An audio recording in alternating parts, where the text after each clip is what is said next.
Vážení kolegovia, pán komisár, Rusko si stále vyžaduje dvojaký prístup. Na jednej strane tvrdé vyžadovanie plnenia demokratických princípov, ale súbežne aj odmietnutie bushovsky ladenej protiruskej politiky. Rusko iste nemá právo na žiadne sféry vplyvu. Všetky bývalé sovietske republiky majú právo sa slobodne rozhodovať, kam chcú patriť. Ale iste má právo na bezpečnosť a medzinárodné istoty. Tento pocit by iste uvoľnil aj vnútornú situáciu v Rusku. Je potrebné vtiahnuť Rusko do svetovej politiky na strane Európy, aby Rusko malo pocit, že je akceptovaným partnerom pri tvorbe medzinárodného, ale demokratického poriadku.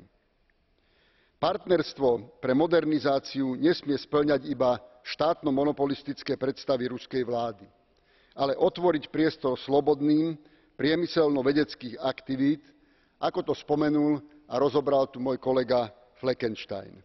Pokiaľ by sme pristúpili k takémuto zmenenému prístupu k samotnému Rusku, môžeme mať vnútornú nádej, že aj v Rusku samotnom sa uvoľnia oveľa väčšej miere demokratické procesy s tou istotou a dôverou, ktorú môžu vkladať práve do európskej politiky. Držím palce, aby to v nasledujúcom rokovaní vyšlo.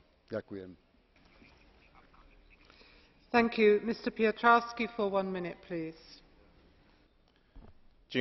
Pani przewodnicząca!